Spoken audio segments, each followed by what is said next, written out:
Hello and welcome back to my channel. My name's Ray. Thank you for joining me today. Trying out a little bit of a different angle for the video today. Today I'm going to be going over my books for January 2025 that I've read. So I read a lot more books than I thought I was going to. I ended up reading 6 books and we're just going to go through them, and then I'll show you guys kind of my reading journal and the updates on it so far. So the first book I read was A Venom Dark and Sweet by Judy Lin. I love Judy. She's my favorite. Her books are always amazing. 5 stars. Nothing else to say, really. It was a fantastic book. It was the sequel to A Poison Steeped in Tea, or something like that. It was about tea and poison, and I loved it. Chinese mythology, super great. We love Judy in this house. She is my favorite author by far. She is even past Rick Riordan, which if you know me, that you know that is very high praise. Yeah, I really enjoyed it. It was very sweet. Also, if you have not checked out The Eight Immortals by Sam Hsu, I think is how you say his last name. It's like a song cycle, so kind of a musical theater type thing. Listen to the song Make It Right after reading these books and cry with me, because there is some parallels there, and I don't know if it was intentional or not, but either way there's parallels and it makes me cry. The next book I read was Right Thing Right Now by Ryan Holiday. That was also a 5-star book. It is a book about kind of like morality, I guess, and like justice in the world, but like personal morality and justice, and like doing the right thing even if other people are doing the wrong thing, which I think is very necessary in today's climate and with what we see happening to our neighbors down south. And I think it's a good reminder just to keep trucking along and being the best you can be, even if it feels like things are falling apart. I really enjoyed it. I definitely have Ryan's other books because it was part of a kind of there's 4 books in the series. And I definitely plan on reading the others. I know a lot of people don't like that book because it is like each chapter is focusing on a different aspect, and then you get all these little stories that are about 5 pages about like there was a lot about Harry Truman, and other like politicians and stuff, but Harry Truman had like very big focus in it, which was nice because I didn't know anything about Harry Truman because I'm a Canadian. We don't learn that much about like US presidents, so it was interesting to read. The next book was Laziness Does Not Exist by Devin Price. I gave this book 4 stars. It was really good. I enjoyed it. It did not hold my attention like other nonfiction books have. I appreciated there was a lot to do with neurodiversity and queerness and how that affects kind of productivity. The whole book is like, what is productivity? Like, how are you even lazy? It was really good. I really enjoyed it. I don't know. I felt like it was a little bit ableist in some areas too, which is like weird because like it was supposed to be counteracting ableism, but it was maybe not ableist, but like it came from a very privileged perspective, and it was hard to kind of like looking at this and going, I can't apply that to my life, or like I'm already doing these things and it's not helping. So yeah, it came from a bit of a privileged take, so lost a couple points there for me because I was like, okay, well, like, let's be realistic here. Like, yeah, it's great in theory, but, you know, I still really enjoyed it. It was a good book. It was good to read, good to learn. The next book was The Picture of Dorian Gray by Oscar Wilde. I hate to say it, this book was 3.5 stars. I think I went into it expecting too much, and it just let me down a lot because, like, it was my first time reading it, and I've heard so many good things about it, but it just, I don't know, it didn't live up to my expectations, I guess. I still enjoyed it. It was good. Again, it's another book kind of about, like, morality, and I did see someone And it was like, I remember being flabbergasted. It was after I finished reading the book, and it was somebody who DNF'd it. And she said she DNF'd it because she found the main characters to be bad people. And I didn't say anything to her because I didn't want to be rude, but I was like, in my head, and to my spouse, I was like, babe, that's the point of the book. It's that, like, being a bad person corrupts you. It let me down a little bit, I'm not gonna lie, but I still enjoyed it. It was a hard read too, is the other thing I would say. It is not like the easiest to digest classic I've read. I don't know why, because the prose wasn't particularly difficult, but it was hard to get through. It's less than 200 pages, and it took me almost the whole month to get through it. So, reader be warned, I guess. The next book is another Judy Lynn book, because we love her in this house, although I'm very sad now because it is the last Judy Lynn book that is currently out. It is called The Dark Becomes Her. It is a teen book that was written through Riordan Presents, which is Rick Riordan's publishing house, kind of like within Disney. And Riordan Presents, from my understanding, I probably should have Googled this first, but it is to give opportunities to authors from like different backgrounds, specifically centering on, I believe, POC authors who are writing mythology books, and giving them a platform to kind of jumpstart, so that they're not kind of like left desperately trying to get a publishing house to pick up. It's Rick Riordan reads these books and goes, I put my name behind this is a good book, and Disney picks it up and publishes it through the Riordan Presents. So this was actually my first Riordan Presents book as well, and it is a book about Chinese mythology again. I believe it was specifically Taiwanese mythology. It was really good. It's a horror book, be warned. It was actually really scary. I was like, this is a teen book? I thought it was a middle grader book when I got it from the library. No, it wasn't. There was an F-bomb dropped in like the first 25 pages or so. So I was like, okay, this is a teen book. But like, the horrors began before then. It was terrifying. Some of the depictions were like really scary, really well done. Like, it was so nice to see this from Judy too, because like her other 3 books are more like romantasy type books. And this is like a straight up horror with romance elements thrown in, because, you know, almost every book I think now has a little bit of romance trickled in somewhere, even if it's not the showstopper, which in this book it was not. It was a completely side thing that doesn't really come into play until like the end of the book.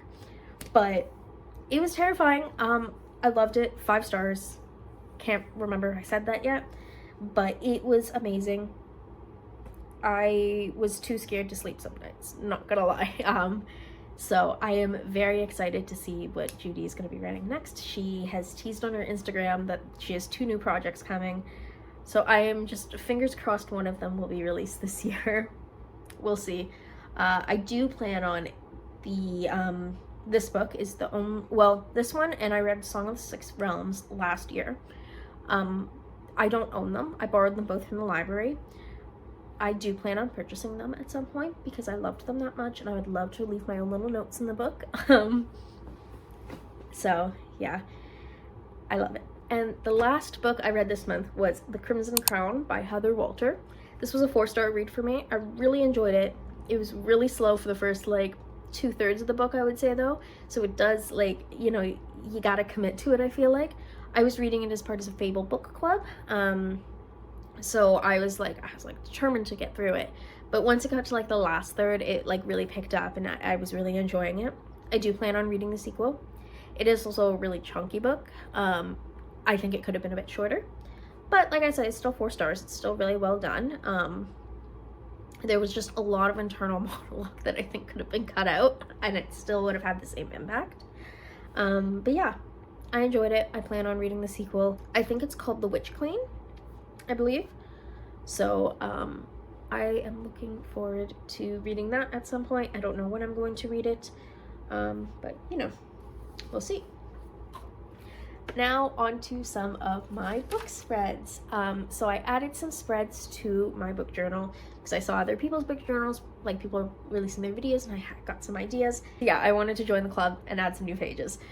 So the first one I added, this one looks very plain, and I might pretty it up later, I don't know. I just did it really quickly last night. It's a book of the year, like kind of like a bracket type thing, so every month I'll write down my favorite book. I'm still deciding between the two Judy Lynn books. It's gonna be one of them will be for January. I'm leaning more towards The Dark Becomes Her, but that could just be because it's fresher in my mind. Like, I finished A Venom Dark and Sweet like the first week of January, and The Dark Becomes Her I only finished last week. So I'm gonna ruminate on it a little bit longer before I decide. The second page I've added, I saw other people doing this. I wasn't sure if I was gonna do it, but I've decided I'm gonna do it because I think it's gonna be really funny to see and really interesting. So it is people who track the books that, well, people, it's me now. I'm the people. So I am tracking how much money I save by using library books.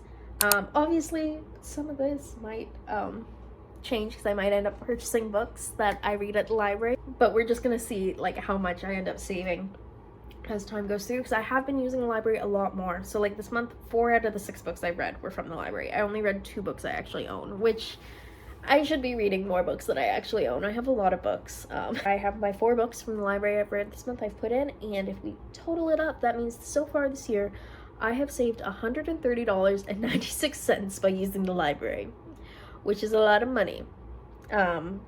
That being said, I don't know how many of these books, well, I would have bought The Dark Becomes Her. I think that's the only book I would have purchased myself. But that's still a lot of money I've saved. And like, you know, if we're saying like, okay, let's say it's $100 a month, that's $1,200 a year. That's a lot of money, and like I don't need to be spending that much on books when like the library is free.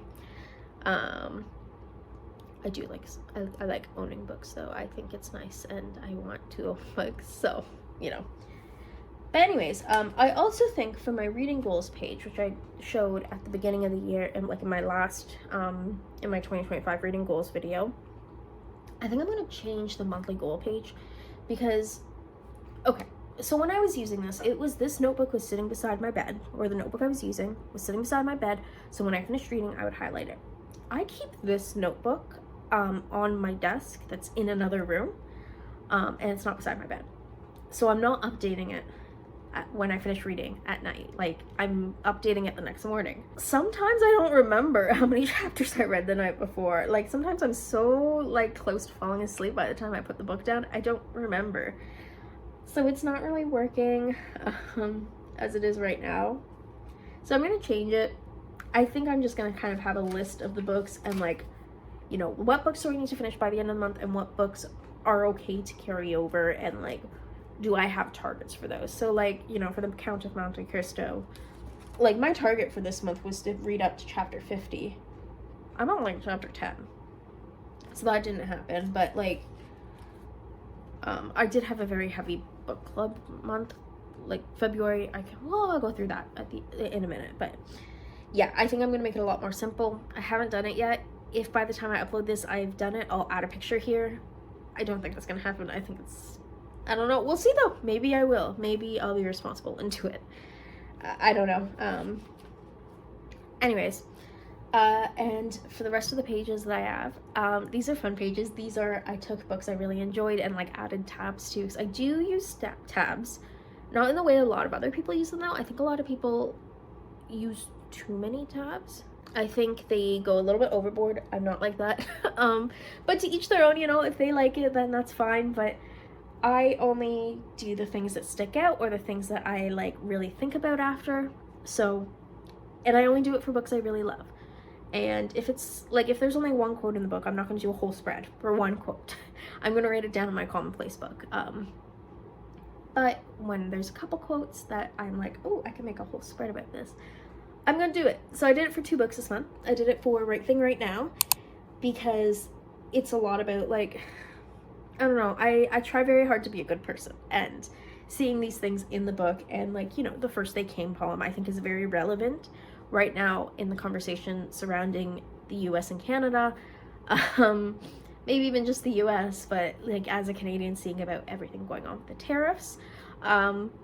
And, you know, I have family in the US. Like, I am married to an immigrant from the US, and it is scary thinking about our family and friends living in that kind of climate, especially having people who are LGBTQ. That's besides the point, though. Anyways, so I wrote down some things. I'll put the picture here. So first thing I wrote down was The First They Came poem by Martin Neil Muller. Muller? I don't know how. I know, like, the little two dots, like, make a different vowel sound. I don't know what it is, though.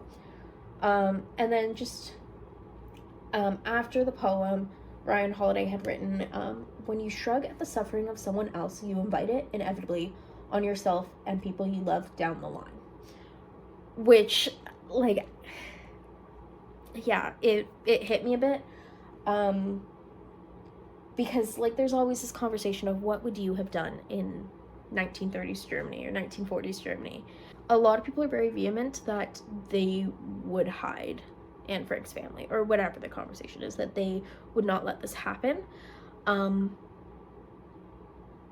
And I don't know, it really makes you think, I guess, like, because I would like to believe that I would do that, but realistically, we're not there. We don't know what we would have done, because we also don't know the fear that is instilled. Like, we may see that again over the next few years. We'll see. I'm gonna cry if I keep talking about this, though, because it's stressful.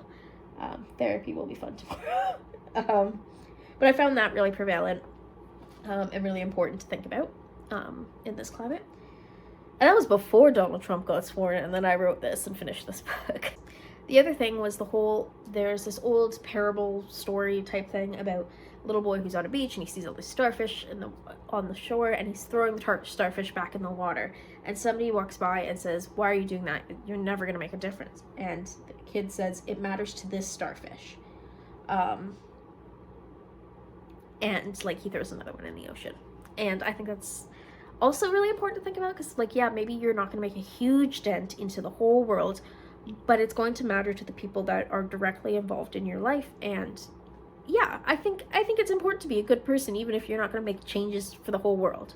And I that really resonated with me, especially what Holiday added after. To the person you're saving, to the person whose burden you are lessening, there is nothing small about it. And that's it. That's I was like, yeah, that makes sense. That's good. I like that. So I wrote that down. And then another quote, this one was just something from Holiday. It wasn't, like, anything external. "You're saying hope is not dead, decency is not dead. You are carrying the fire, you are keeping the light alive." And that's about, like, if you are actually actively trying to be a better person and all that. I really liked that quote, and I think it's something that's gonna, parts of it I'll remember. Maybe not the whole quote, but I think it's important to remember that even if you don't feel like you're making a difference, other people are seeing that you're trying to make a difference. And I really liked that. The other page I did, I am very proud of this page, and I'm excited to show it to you. Here it is. So this was for The Dark Becomes Her by Judy Lynn. The fonts kind of the book and the word fear took me forever to do, and it copies and mimics the cover of the book, and I was very proud of myself for this. I thought it was great. I really enjoyed it. And I had these two stickers too that I was like, oh my god, those, like, totally match the vibes of the book, and, like, they're red, which also matched the cover of the book. So I was like, these stickers were just waiting for me to read this book. Because, like, a big part of the book is about Ruby, the main character, her interest in music and her piano playing and all that. I guess I'll read the little quotes I wrote down and go from there. So the first one is, "Spend too much time studying, I'm too bookish. Spend too much time practicing piano, I'm neglecting my studies. Now I'm too antisocial. I feel like I'm breaking myself into pieces, again and again, none of the edges quite fitting right into the portrait of what they want me to be." As an eldest child, this resonated with me very hard, because there is, like, additional pressure on the eldest child, because you're supposed to be the role model and blah, blah, blah, all that. So that really resonated with me, and I really liked that quote. Nothing really more to say, it just really resonated with me. And then, "I don't know whether to laugh or cry at the realization. I finally found what motivates me. It's fear. you know what, like that also, I relate, bestie. I am so scared of failing and so scared of like X, Y, and Z. So scared of everything. So like that also just like resonated with me. And especially it was in regards to her music that she said that. And I was like, I wonder if I should try that with my music. But you know. And then the last quote is, they're all alive, living out their own stories, their personal histories and tragedies. Just like the boy beside me, each of us carrying our own secrets. For some reason, it makes me feel less alone. And I think everyone kind of has this realization at some point in their life of like they are going about their daily life, and when they're a bit older, they're like, holy crap, everyone else has like there's so much happening behind the scenes. Because I think a lot of the time throughout childhood, you just assume like you're the center of the universe, which is like a very normal thing for a child to assume. Let's be clear, that's a normal thing. But it is this thing of it's reassuring to know that everyone else is struggling as well as you. In a morbid way, it's reassuring to know. So I liked that quote. I wrote it down. And then my little blurb at the bottom, those are just like my thoughts on the book. If you can read my writing, feel free to like zoom in and read it, I guess. But basically just me nerding out about the book and talking about how the way she talks about music in the book is like, to me, I'm like, she is like, Judy's a musician. She knows what she's talking about. That's my impression, that, or she's done some amazing research, which as a musician who also wanted to be a writer, it's like, oh my god, same bestie. And it's like a twin type situation, you know? Okay, and now for my February plans. Very quick overview. First book I'm planning on reading is The House of Salt and Sorrows. It's for a fairy tale book club I'm in. I'm excited to read it. It's on hold at it's waiting for me at the library, actually. It is currently on the shelf with my library card number on it, and I'm excited to go collect it this weekend. And then the other one is The Ornithologist's Field Guide to Love. I'm scared. My library does not have it. The library of the town over, where I also have a card for the digital collection, they also do not have it. The Toronto Public Library has it. But like they have 12 copies and the hold list is like 50 people. So I've put in a request for my library to purchase it. I probably won't get to read it this month though, which sucks because I've been really looking forward to it. When they announced it back in December that in the Cozy Quill Book Club we were going to be reading that, I was so excited. I was so pumped. So that is something that, you know, I will read eventually, but unfortunately not this month.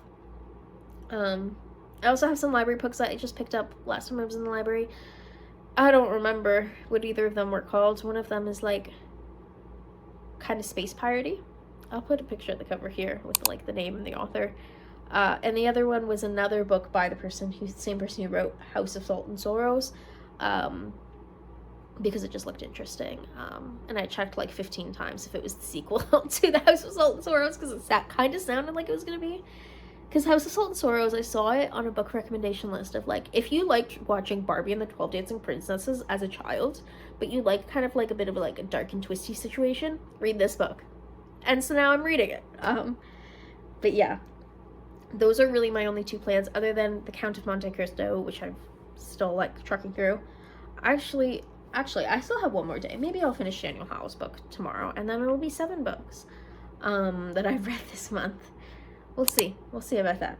But and then also Little Woman, I'm still very slowly trucking through. I unfortunately do not have the totals of my my tracker at the beginning of it, like the books I've read, the books I've read 6 so far, the pages I've read, how many diverse and how many nonfiction.